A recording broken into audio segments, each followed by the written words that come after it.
원피스 1024화는 오니가시마 2층에서 시작합니다. 카이도의 부하들이 입에 거품을 내며 쓰러지는 모습을 그려지고 방 뒤에서 누군가의 형상을 볼 수 있습니다. 부하들은 누가 패왕색을 일으켰는지 찾고 있고 미스터리한 형상의 인물이 말을 합니다. 너희들은 내 앞에 서 있는 동안 의식을 유지할 수 없을 것이다.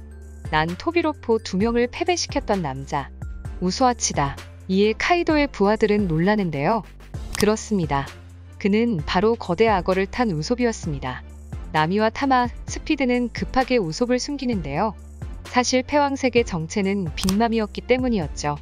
나미는 전보벌레로 라이브 플로어와 연결된 지역에 있는 프랑키와 연락을 취하고 아직 그는 무엇이 일어났는지 모르는 상태입니다. 하지만 카이도의 부하들은 라이브 플로어를 향해 이동하기 시작했습니다. 그리고 프랑키는 카이도의 부하들을 막기 위해 로의 부하들과 나란히 싸우고 있었죠. 블랙마리아가 있던 3층은 화염이 가득한 화재의 현장으로 변해 있고 브룩은 로빈과 함께 다리를 건너고 있습니다. 둘 다 다행히 무사하지만 로빈은 블랙마리아와 전투 후 의식이 없는 상태입니다. 브룩은 곧 4층의 징베와 접촉하게 되고 징베 역시 카이도의 부하들과 싸우고 있었습니다. 징베는 카이도를 누가 멈추고 있는지 의아해하는데요. 그는 아직 야마토의 정체를 모르고 있는 듯합니다. 카와마츠과 야쿠자 일당은 카이도의 부하들을 막고 있고 오니가시마의 옥상에서는 여전히 야마토와 카이도가 싸우고 있습니다. 야마토는 카이도에게 명적을 사용하지만 카이도는 점프의 명적의 상위 기술인 콩카브라를 사용합니다. 야마토는 멈추고 이 공격으로 바위는 부서지며 야마토는 카이도에게 넌 항상 나를 죽이길 원했다 말합니다.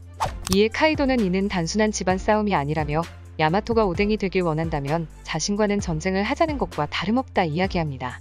이에 야마토는 누군가를 존경하는 것이 잘못이냐 되물으며 과거를 회상합니다.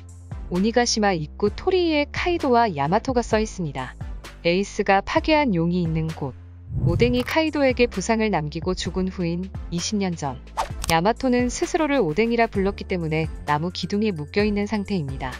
야마토의 오른쪽 눈이 크게 부어있고 매우 배고픈 상태이죠. 카이도의 부하들이 거품을 내며 쓰러지고 몇몇 부하들은 그를 귀이라고 부릅니다.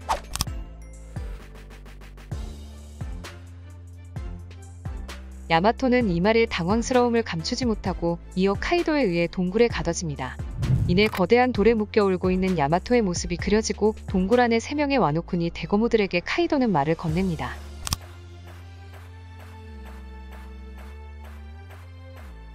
카이도는 땅에 칼을 내려놓고 그들 옆에 음식을 두고 떠나는데요. 야마토가 카이도에게 내보내달라고 간청하자 그는 스스로 오뎅이라 부르지 않을 것이냐 되묻곤 동굴을 걸어 나갑니다. 야마토는 새 사무라이와 함께 남게 되고 그들을 바라보며 생각합니다.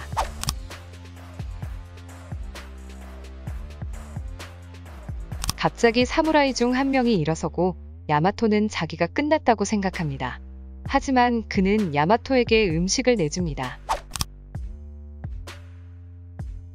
야마토는 눈물을 흘리며 음식을 먹기 시작합니다. 그리고 속으로 다짐하죠.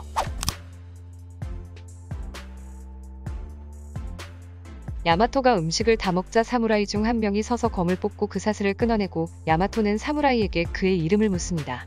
그러나 사무라이는 패배한 사무라이에게 이름이란 없다며 자신을 뭐라 부르라 이야기하는데요. 그 말을 마친 사무라이의 얼굴은 조로와 닮아 있습니다.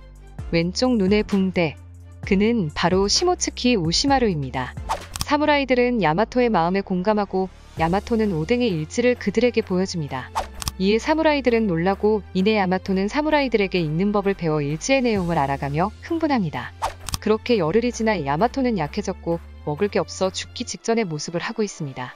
20년은 자신들에게 너무 길지만 야마토를 도울 것이라며 위도리를 벗고 두 검을 뽑습니다.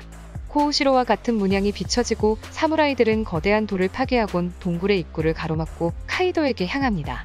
다시 현재로 돌아와 야마토는 카이도에게 왜 자신의 자유를 빼앗고 이 나라의 자유를 빼앗느냐 이야기하고 카이도는 야마토를 애송이라 이야기하며 이 세계는 단순한 질문과 대답으로는 설명할 수 없다 이야기합니다.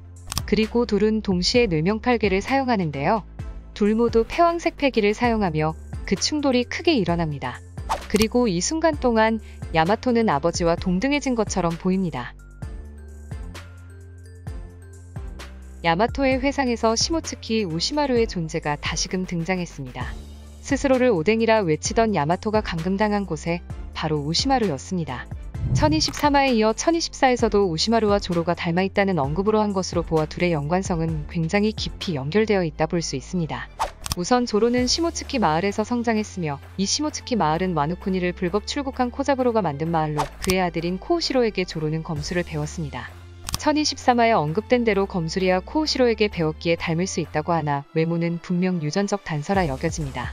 그렇기에 조로는 시모츠키 가문의 혈통을 이어받은 것은 확정적으로 봐도 무방하다 보여지네요. 조로는 왜 시모츠키 조로가 아닌 롤로노아 조로일까요?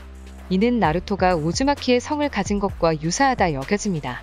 이에 대해 가설을 세워보면 시모츠키 가문을 대표해 우시마루는 오로치와 카이도에게 대항했고 결국 그들에게 패배하게 됩니다. 하지만 그에겐 가족이 있었고 그의 부인은 롤로노아라는 성을 가진 여성일 가능성이 존재합니다. 그리고 우시마루와 이 여성 사이에서 조로가 태어난 것이죠. 이후 카이도에게 대항한 시모츠키 가문은 탄압을 받게 되고 이 과정에서 우시마루의 가족은 시모츠키를 대표해 죽임을 당할 위기에 처하게 되고 이에 우시마루의 부인이자 조로의 어머니는 조로를 코자부로에게 맡기게 됩니다. 이후 조로는 시모츠키 코자부로와 함께 와노쿠니를 불법 출국하게 되고 결국 코자부로와 함께 이스트블루에 정착하게 된 것이죠.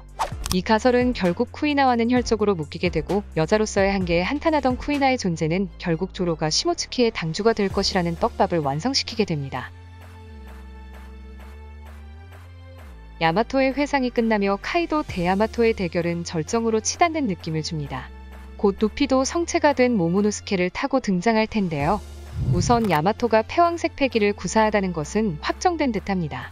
또한 그 기질은 어릴 때부터 보여주었고 이를 카이도 또한 인식하고 있었죠.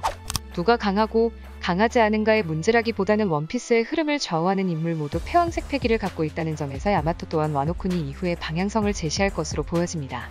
그리고 이는 카이도가 없는 와노쿠니, 오뎅이 그리던 와노쿠니를 모모노스케와 그려내지 않을까 싶은데요. 그렇게 된다면 루피의 동료가 아닌 우인으로 남을 가능성이 높고 서로가 비브르 카드를 나누지 않을까 예상됩니다. 원피스 1024화의 리뷰는 여기까지입니다. 감사합니다.